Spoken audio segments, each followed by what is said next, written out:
Con el abogado penalista Luis Lamas Buxio para analizar la propuesta del Ejecutivo sobre la castración química para violadores de menores de edad. Muy buenas tardes. ¿Qué tal? Muy buenas tardes. Queríamos preguntarle su impresión, primero que todo, ¿esta se trataría de una medida populista? Yo creo que sí.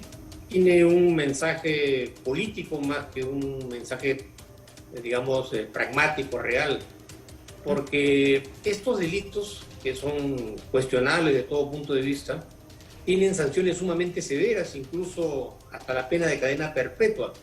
Hablamos de sanciones entre 25, 30 o 35 años o cadena perpetua, en cuyo contexto la castración química no tendría ninguna utilidad, porque estas personas, una vez condenadas, son recluidas en penales de máxima seguridad, como Piedras Gordas o Yanamayo, y no creo que estas personas van a continuar intentando violar a los otros presos. Por lo tanto, en esa línea de análisis, la castración química no sirve absolutamente para nada, además de que es sumamente costosa, y como todos sabemos, las cárceles en el Perú están en una situación sumamente dramática. Los presos a veces no tienen ni para poder comer, no tienen asistencia médica mínima. Entonces, implementar un programa de castración química que, como te vuelvo a manifestar, no tiene ninguna utilidad, no tiene sentido.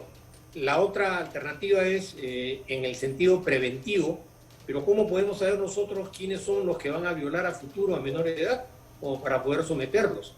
Y además, ya entrando a un análisis más científico, el tema sexual que empuja a estos sujetos a cometer este tipo de crímenes tan graves, tiene un arraigo y una explicación de carácter psiquiátrico, psicológico. No es un tema necesariamente vinculado al libido sexual o a temas que pueden ser tratados hormonalmente.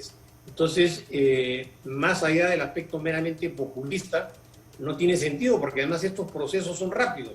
Con el nuevo Código Procesal Penal, acogiéndose a la terminación anticipada y reconociendo, porque está en tal cantidad de evidencias, es muy posible que la situación legal de un sujeto de estas características sea resuelto judicialmente en el lapso de 30 o 45 días.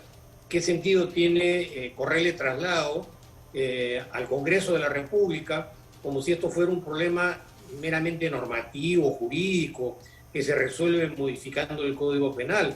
Yo creo que lo que se está tratando acá es de darle una dimensión popular política, cuando en realidad debería ser tratado de una manera más, digamos, reservada, porque esto no es un tema de carácter político, tiene una estrecha vinculación con una política de salud pública.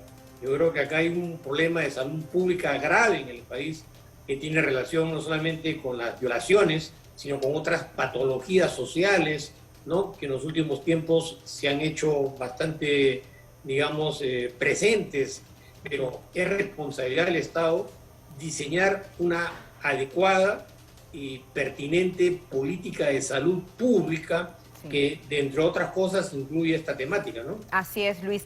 Para que la gente que está en casa entienda en qué consiste esto de la castración química, es una inyección que se pone de manera mensual y que cuesta cerca de 300, 400 soles cada inyección, y que se tiene que poner de por vida para controlar estos niveles hormonales, ¿no?, que aumentan el líbido y todo eso, que pueden desembocar en este tipo de actos para personas con este tipo de comportamientos tan repudiables.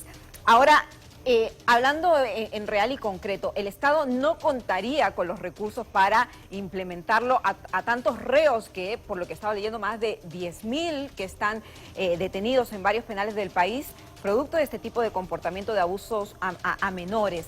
Entonces, ¿cuál sería la solución para detener este comportamiento? Hablamos de educación sexual, tal vez, pero en el ámbito legal, ¿la pena, digamos, de cadena perpetua sería lo más viable en su perspectiva? Mira, cada caso tiene su propia explicación y su propio razonamiento. Esto no es un tema de penalizar.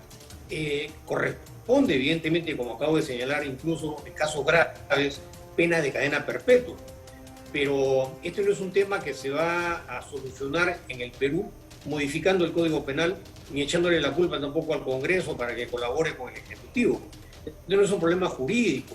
Y por otro lado, como tú lo acabas de manifestar, el costo de un programa en el sistema carcelario que en alguna medida aborde el tema de la castración química requiere personal especializado, requiere recursos económicos, requiere un seguimiento de carácter psicológico, psiquiátrico, hormonal, bioquímico, que en las condiciones como están las cárceles, como te acabo de manifestar, hay un abandono creciente de la población carcelaria con problemas de patologías graves como el SIDA o el COVID o las enfermedades mentales. Entonces, ¿en qué contexto puede tener asidero una propuesta de esta naturaleza cuando en realidad no es un tema, si se quiere, de orden hormonal? Es un tema, como te acabo de manifestar, de contenido social que abarca otras esferas, y en el sistema carcelario, en las condiciones que estamos actualmente, el abandono de la población carcelaria es un tema dramático, que no es de ahora, por supuesto es un tema histórico en el Perú, pero estas propuestas con posibles soluciones, desde mi opinión personal, no tienen asidero fáctico, no se adecúan a la realidad. Solamente es un tema meramente declarativo que no va a tener ninguna utilidad si es que evidentemente esto se convirtiera en una ley. Sí, Luis, es importante también indicar en qué países esto se realiza. Bueno, hay algunos estados de Estados Unidos, en Polonia, en Rusia, en Moldavia, en Estonia, en Corea del Sur. Pero la pregunta es, ¿qué tan efectivo es? Porque tal vez puede reprimir un comportamiento, pero detrás hay también una situación psicológica que este tipo de castración química no quitaría. Ahora, en las facultades legales de un detenido que está acusado de abuso sexual contra un menor, ¿él podría negarse a este tipo de castración química en caso que sea aprobado? Mira, empezando, quien actúa de esta manera es porque padece de severos trastornos de su personalidad, con un arraigo y una explicación psicosexual sumamente profunda que no se relaciona necesariamente al tema hormonal. El sujeto que viola a un menor posiblemente ha sido también objeto de violación cuando él era un menor de edad. Pero te digo, esto es un tema exclusivamente que compete a la psiquiatría forense, que son los encargados. La psiquiatría forense en nuestro medio es casi inexistente en términos de tratamiento, de seguimiento. Son cárceles especializadas. La información que se señala, no sé de dónde proviene. Hablan de Rusia, de Estonia, de Polonia. Yo no conozco esa información. Me imagino que el presidente de la República habrá accedido a los análisis, a los resultados cuantitativos, cualitativos, las estadísticas, las evaluaciones, para poder hacer una aseveración de esa naturaleza. El sistema carcelario de los Estados Unidos es diametralmente distinto y diferente a lo que existe actualmente en el país. Por lo tanto, creo que además es un error recurrir a otras realidades en otro contexto, porque son situaciones sumamente distintas y diferentes. Entonces, hay que tener un poco, digamos, de conocimiento pormenorizado de todos estos hechos. Me imagino que si se manda un proyecto de ley al Congreso, este tendrá que venir acompañado de estadísticas, de información científica, de análisis previos en términos de los resultados positivos que se pueden haber logrado a mediano o a largo plazo. Y como te manifestaba, las estadísticas en el Perú, en temas criminales, en temas penitenciarios, adolecen de una serie de falencias, no están actualizadas, no hay seguimiento de los procesos, no se sabe cuáles han sido los resultados.